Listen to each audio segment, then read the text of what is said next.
Sean muy bienvenidos a la corriente libertaria, la reconcha de su madre. Hoy vino mi amigo Javier Milei. ¿Cómo anda? ¿Qué tal? ¿Cómo estás? Te veo Luis? pertrechado de cosas. Sí, tengo unos cuantos libros. No, pero en serio, yo te decía hace un rato, contemos que solemos escribirnos nosotros con Javier, y ayer me decías, voy a tu programa para contarte cómo pasamos de ser el país más próspero, con más posibilidad de prosperidad, ¿a dónde pasamos? Argentina pasó en poco más de un siglo de ser el país más rico del mundo a ser el furgón de cola de América Latina. Argentina, en 1895, la fuente Sangus Madison, Argentina alcanzó el PBI per cápita más alto del mundo. Entró en el siglo XX cabeza a cabeza con los Estados Unidos. Después, a partir de 1916, Argentina empieza a hacer giros ideológicos, abraza cada vez sustanciales dosis de socialismo, y ahí es cuando Argentina empieza a perder crecimiento respecto al mundo, entra a la pandemia 70, es decir, que en cerca de 120 años perdimos 70 puestos, por decirlo de alguna manera. A un año de la pandemia estamos 120, o sea, perdimos 50 más. en un año. Es decir, para tener un orden de magnitudes.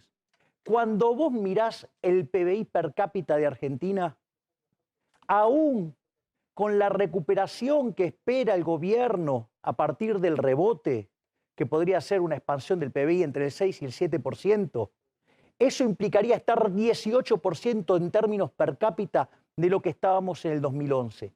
Pero esto no es todo. Cuando vos tomás los datos de PBI per cápita para América Latina, Argentina está de la mitad de la tabla para abajo. Y si vos corregís utilizando el tipo de cambio paralelo, que es al que podés comprar, Argentina está en el furgón de cola. Es decir, la decadencia de Argentina es monstruosa. Mira, hay un libro muy lindo de Gerardo de la Paulera y Alan Taylor que se llama Tensando el ancla. Y lo menciono, digo, al margen de lo maravilloso del libro, arranca con un extracto de Carlos Fernández Díaz Alejandro, un economista cubano que estudió en Estados Unidos, pero enamoradísimo de Argentina y se la pasaba en Argentina. Y ya, digamos, en los 70s describía la decadencia argentina. Si llega a ver esto, se levanta de la tumba y se suicida. Ahora, Javier, digamos, ¿seguimos en el mismo rumbo para pasar de número 1 a 70 y a 120? O sea, ¿estamos conduciéndonos en el mismo rumbo? Sí, yo creo que estamos cada vez peor. Es decir, la lógica es que además, en gran parte de la sociedad quiere salir de esta situación que nos está matando con más veneno.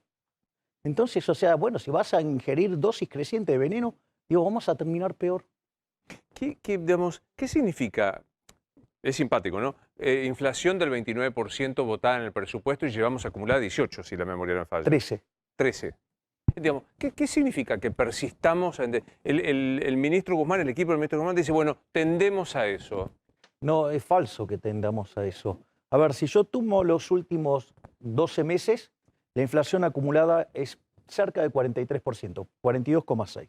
Año a año, o sea... Los últimos 12 meses. Sí. Si yo miro los últimos 4 meses y los anualizo, estoy viajando al 60 anual. Y si tomo el dato punta, estoy viajando al 75% anual. Y eso está ocurriendo con controles de precios, con tarifas pisadas y brecha cambiaria. Si vos solamente corrigieras la brecha cambiaria por el impacto que tiene en el precio de alimentos y cómo los alimentos impactan sobre el índice, que es prácticamente un tercio, te vas a niveles de arriba del 100% de inflación. Cuando vos mirás la inflación mayorista, hace meses que viene viajando a niveles del 100%. Entonces, la realidad es que si yo te... Mirá, es espantosa la historia que te estoy contando de inflación porque, por ejemplo, lo que te marca la evolución de mayoristas es que no la vas a poder bajar la minorista. Entonces, ¿y querés que te diga algo? Es lo menos grave de todo. Si miro el desequilibrio monetario, es peor. Si miro el desequilibrio fiscal, es peor. Si miro el desequilibrio externo es peor. Si miro el desequilibrio en términos de cantidades, o sea, lo que hablamos del PBI es peor. Si miro en términos de el mercado de trabajo es peor. El salario real es el mismo que el del 2004. Si miro la cantidad de pobres es peor, y además con los niveles de tensión social que tengo. En el país de los alimentos tengo 5 millones de argentinos que se cagan de hambre. Ahora, digo, el gobierno dice, todo esto que nos está pasando, la inflación, el 50% de pobres, 1 de cada 2 chicos menores de 16 años en situación de pobreza, tiene que ver con la pandemia, le pasó a todo el mundo. No, es falso, porque esos números argentinos ya venían siendo malos antes de la pandemia.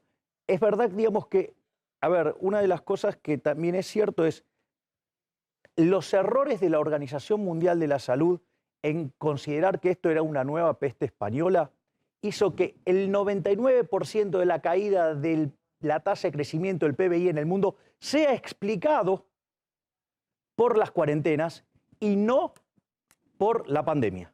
Es decir, gran parte, digamos, es el error en cómo se diagnosticó el problema. Eso se puede ver con mucha claridad en un trabajo que hizo Barro, Ursúa y Weng, que hizo ¿qué le pasaría al mundo si se parece a la peste española? Bueno, ahora como vos le pifiaste 100-1, 200-1, según cómo lo mires, bueno, o sea, le pifiaste, digamos, la caída del PBI entre un 99 y un 99,5% tiene que ver con los modelos de cuarentena. Entonces, la realidad es que, ahora, es cierto que el mundo erró también, pero a ver, el mundo en promedio cayó 3,5, ponele. Argentina 10, o sea, el triple. Ahora, hablemos de valores que son de todos los días de la economía de quien nos está viendo y nuestra mismo, que siempre sorprenden. ¿Por qué el dólar está planchado? Me da risa, ¿no? Porque si uno hace comparaciones con la devaluación, digo, ¿por qué está quieto desde hace unos meses? Bueno, hay un par de cuestiones muy interesantes por qué el dólar está planchado.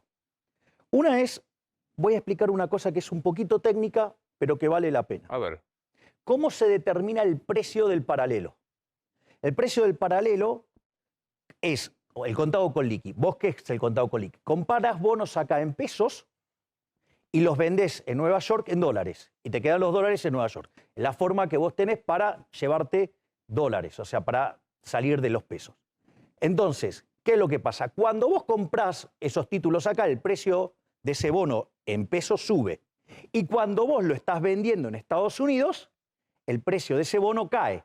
Entonces, el tipo de cambio de referencia de qué sale, de tomar el precio del bono en pesos dividido el precio del bono en dólares. Entonces, cuando vos te asustás y salís a comprar bonos, a hacer contado con liqui, sube mucho el precio en pesos, cae mucho el precio en dólares y eso es lo que te hace subir el tipo de cambio. ¿Qué es lo que hizo el gobierno? Está usando la plata de todos nosotros de las jubilaciones para vender bonos en pesos. O sea, está reventando bonos para frizar del tipo de cambio. Punto 1. Punto 2. Desde el mes de diciembre, la mejora en la recaudación, sumado a cómo el gobierno está, por ejemplo, pisando a los jubilados, eso lo que está haciendo es que en los últimos meses no tuvo que emitir para financiar al fisco. Consecuentemente, también le quitó presión al dólar. Ahora, entonces, ¿qué está arreglado los problemas de Argentina? No, Luis, no. A ver, para que te des una idea, las grandes crisis de Argentina, Rodrigazo en 1975 volamos por los aires con un déficit fiscal de 14 puntos del PBI. La tablita cambiaria del 82. Machinea. No, el 82 es el 82 coso, Martínez Dios y después, no, ¿cómo era que se llama? Lorenzo Sigo cuando dijo el que apuesta al dólar pierde. ¿Cómo? Claro. 11% de déficit en términos del PBI. Alfonsín, el hiper del 89, 9%. El final de la convertibilidad, 7%. El año pasado terminamos con 8,8% de déficit. De déficit. Es decir, y desde el Instituto Patria quieren hacer 2 puntos más de déficit. O sea, no aguanta. O sea, en la cuestión fiscal no te aguanta. No te aguanta la cuestión monetaria. Yo tengo una base monetaria, ¿sí? Y tengo escondida dentro del Banco Central, entre LELIQs y PASES, una base monetaria y media. Es decir, que en un lapso de 7 a 28 días vos podrías multiplicar por 2,5 veces la base monetaria. Es más, si vos llegás a tener un déficit como el del año pasado y lo volvés a financiar con emisión monetaria, podés multiplicar la base monetaria por 3,5 veces. Y no solo eso, si a eso le sumás que el año pasado vos, por ejemplo, recibías dinero, pero ¿en qué podías gastar? En alimentos. Sí, lo Podías estaba abierto, claro. Claro, podías gastar. Alguna cosa de e-commerce, Claro, pero las cosas de limpieza de la casa, ¿sí? Y podías gastar, digamos, los servicios que estaban pisados y los alimentos, o sea, con retenciones y brecha. Entonces, ¿qué era lo que pasaba? Vos se te generó, te sobraba plata. Ahora, esa plata, querías comprar dólares y no podías porque tenés los controles. Entonces, eso genera un problema que en la economía se llama sobrante monetario. Esa relación de M1 en términos del PBI, que en términos nocionales, o sea, el número normal debería ser 4% del PBI, es 12%. Es decir, que ahí tenés escondido también una triplicación de precio. Entonces, si yo tengo 3,5 de potencial de emisión de dinero y tengo 3 de, digamos, de inflación reprimida por ese sobrante monetario, o sea, si yo multiplico 3 por 3,5 me da 10,5. O sea, hay una inflación potencial de que si la gente se pone de traste, salta al 950%. Te llevo al otro tema. Hoy hay una tenida, una pulseada dentro del gobierno para ver qué se hace con el precio de la carne y con la carne que se exporta, que es un clásico, ya hemos visto hasta el hartazgo. Te cierro el grifo de las exportaciones para creer que vos abasteces el mercado interno y bajás el precio y vos sabés que después lo que pasa es desabastecer. ¿Por qué se insiste en esto? Te cuento un chiste muy bueno que lo cuenta De Pablo en sus libros, es genial. Dice que se lo hace porque en un momento el peso de la carne dentro del índice era muy grande. Entonces querían hacer el índice de precios sin carne. Hermoso. O sea, bien de Argentina. Claro, obvio.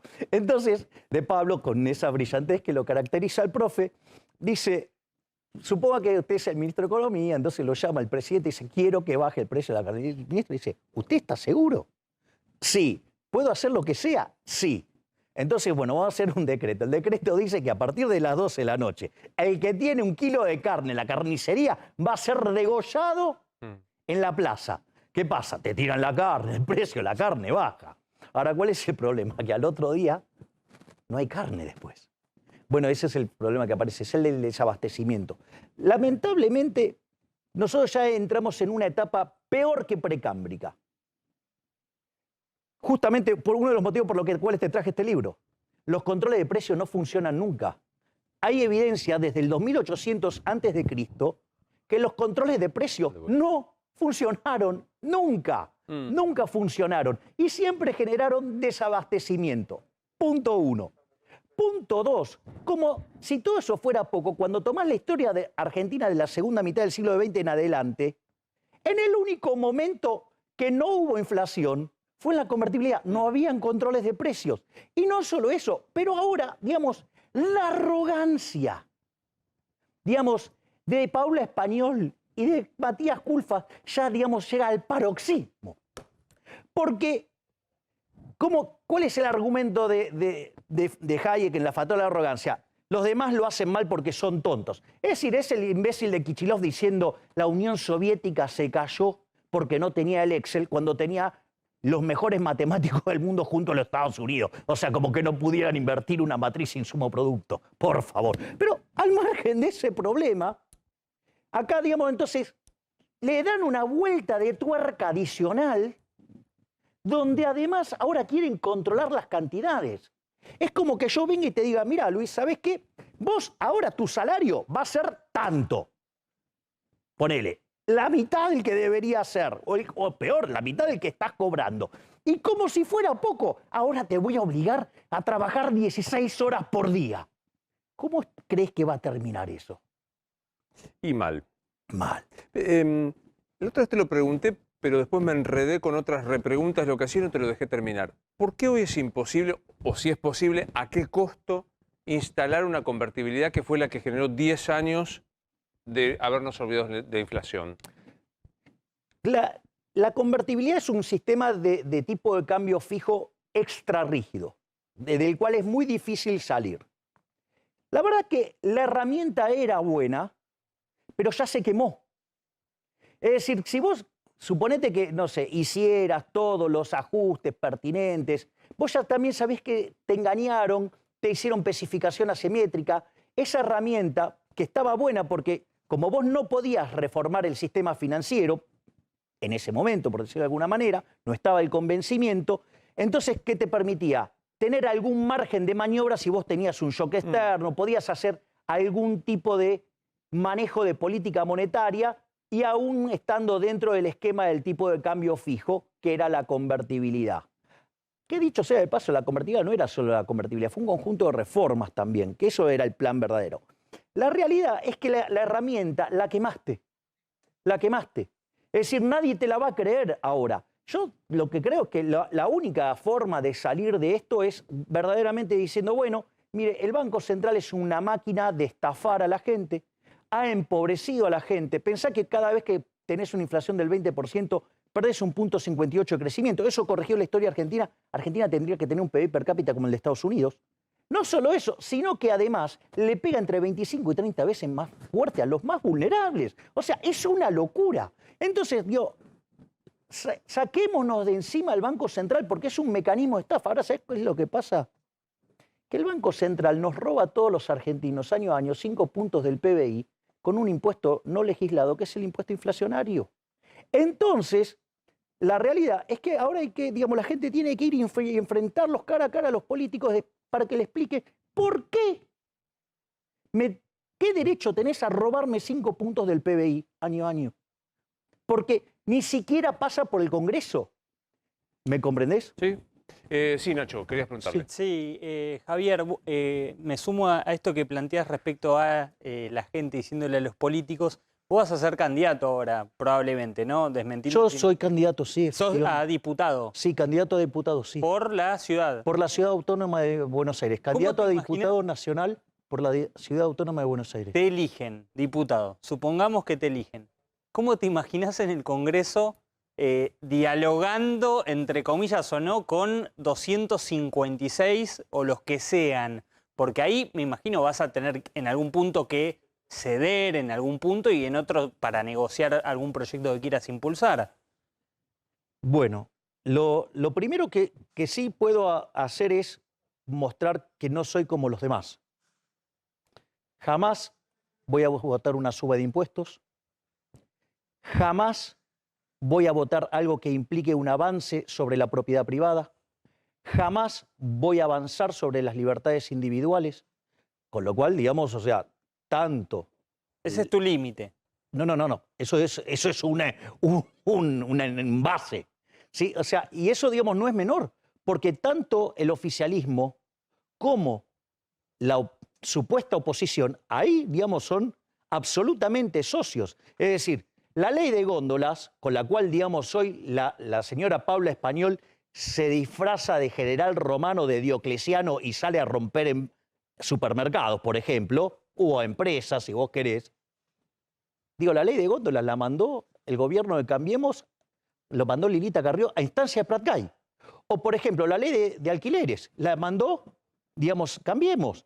La ley de teletrabajo es de Cambiemos. Es más, Cambiemos subió los impuestos, o sea, el impuesto a la renta financiera. Es más, vos sabés que cuando hablan de los controles de precios, que nunca funcionaron, ahí los funcionarios de Cambiemos te dicen, no, el problema es que lo aplican mal. O sea, con Cambiemos no hay posibilidad de acuerdo político entre ustedes, los liberales, y Cambiemos. Bueno, es que Cambiemos, desde nuestra perspectiva, es una expresión socialdemócrata, o sea, es socialista. O sea, socialista cool, pero es socialismo. Entonces, es más, de hecho, dentro de Cambiemos está la Unión Cívica Radical, que es la Internacional Socialista. O sea, yo no me puedo sentar a hablar con la Unión Cívica Radical. No me puedo sentar a hablar con socialistas. Así como no me podría sentar a hablar con el kirchnerismo duro. No negocio con asesinos. La izquierda es un movimiento asesino, porque donde se aplicó el modelo plenamente fue un fracaso en lo económico, en lo social, en lo cultural, y además asesinaron a 150 millones de seres humanos. Yo no puedo tener nada con cualquier expresión de izquierda. O sea, porque además yo creo en la libertad, yo creo en el individuo, y no digamos, de que un conjunto de iluminados que se hacen llamar el Estado y que en nombre de, que lo hacen en nombre del Estado, se arrogan eso y le rompen la cabeza a la gente. O sea que no va a poder negociar nada. O sea, izquierda afuera, kirchnerismo afuera, Juntos por el Cambio afuera. Con... No, no, porque hay partes de Juntos por el Cambio que son razonables y hay partes del peronismo, digamos, que es muy razonable. ¿Quién? Si vos Igualmente Sí, perdón. tiene que, para ir a una elección, y en este año se va a evaluar, tiene que pasar el piso de la ciudad de Buenos Aires, lo que pasa con muchos liberales que son simpáticos en televisión, pero después no tienen votos, y después ver si puede discutir todo esto en el Congreso, ¿no? Bueno, digamos, peor, a ver, me gusta el punto. A ver, yo, digamos, lo que veo es que la evidencia empírica internacional muestra que aquellos que abrazan la idea de la libertad les va 8 veces mejor que los países reprimidos, tienen 25 veces menos de pobres estándar y 50 veces menos de pobres extremos, les va mucho mejor, viven bien. Y entonces, digamos, yo voy a tratar de transmitirle esto a la población.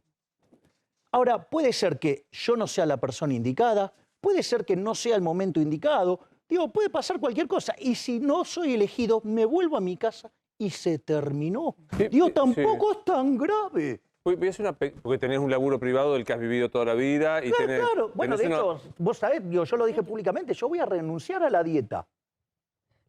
Y eso es muy interesante, porque yo no voy a vivir del fruto del trabajo de los argentinos. Yo voy a seguir viviendo de la mía. Voy a hacer una pequeña pausa porque digo, quiero dar, imagínate ya como legislador, como te planteaba Nacho, ¿qué pasaría con las restricciones que estamos viviendo en el día de hoy? Tema escuelas, tema circulación, nocturnidad. Dame un segundo, pausa. ¿Qué pensás de las últimas medidas que tomó el gobierno?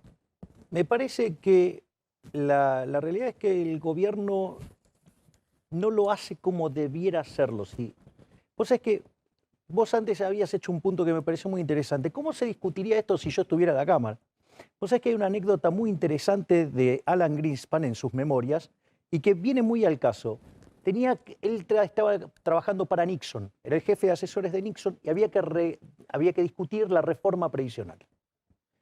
Y una de las cosas que hace Greenspan, se junta con los jefes de las bancadas de diputados y de senadores, tanto de los demócratas como de los republicanos, se sienta y les dice, ustedes pueden pensar lo que quieran, pero no pueden tener sus propios datos. Fíjate lo que discutíamos recién, Larreta va con sus datos, Alberto va con sus datos, no puede ser eso. O sea, vos tenés que, este tema es un tema muy grave, es muy delicado y no podés dar lugar a la chicana política y lo tenés que analizar con rigurosidad. Eso, digamos, es lo que debería ser y no se discute con rigurosidad. Esto es un concurso de chicanas y así no funciona. Entonces después las cosas salen mal y entonces todos empiezan a ver a quién le echa la culpa. Eso por un lado. Y por otro lado, falta rigurosidad técnica. Lo que hay que comprender acá es la lógica de la epidemia. La lógica de la epidemia tiene dos líneas. Una es la responsabilidad individual. Todo lo que tiene que ver con distancia social, digamos el uso de barbijo, digamos, alcohol, lo que sea. La higiene, los protocolos. Y después está, si vos tenés estado del bienestar que se ocupa de la salud, testeos y vacunación masiva. Obvio, testeo, aislamiento y testeo. Me gustó verte como siempre. Un placer verte. El placer ha sido mío y muchas gracias. Por favor. Señor